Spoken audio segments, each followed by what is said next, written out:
using system. Kani nga siya nga line for basic functionalities like input, output, and generic is used for collections like dictionary and list.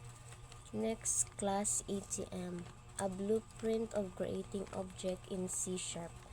Next, private and kani siya nga line kay balance USD is initialized to 5,000 representing the ATM balance in USD, and attempts is initialized to 3 representing the number of allowed pin entry attempts.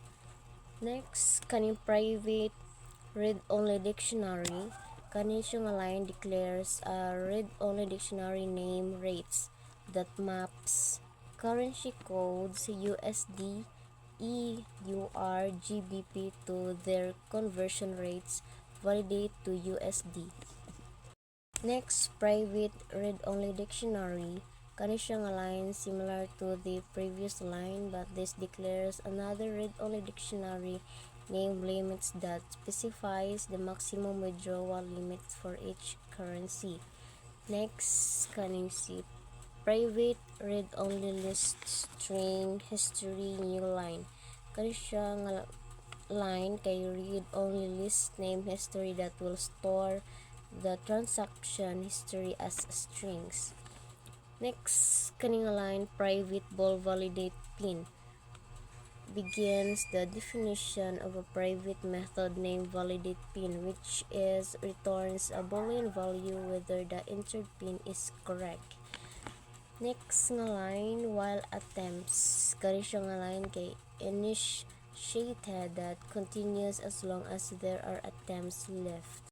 Next nga line console.write enter pin, kani siya nga line prompts the user to enter their pin if console read line, kani siya nga line read from the console if it matches 1 to 2 3 or this.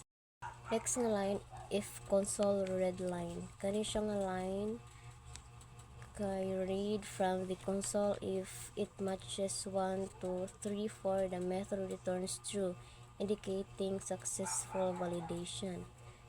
Next line console write line, if the pin is incorrect this line returns the user of the remaining attempts. Then si console write line, if the loop without a successful pin entry this line informs the user that the account is blocked and return false. The next is private void withdraw, kani siyang line begins the definition of a private method named withdraw which handles the withdrawal process.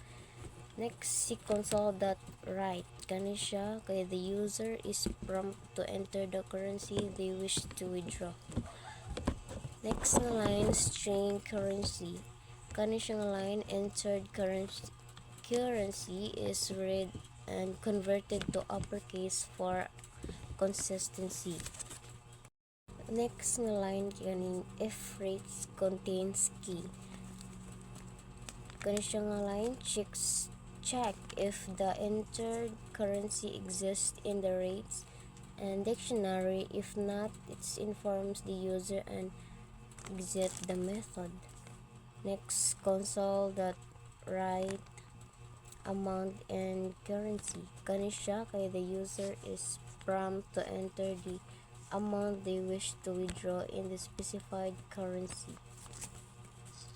Next nga line if and try parse, kani siya nga line the entered amount is read and parsed as an integer. Then if parsing fails or the amount is less than or equal to 0 then you can use int.try parse. Next, and convert, kani siya nga line the amount is converted to USD using the conversion rate from the rates dictionary. The next nga line if amount limits, to check if the requested amount exists the withdrawal limit for that currency or if there are insufficient funds in USD.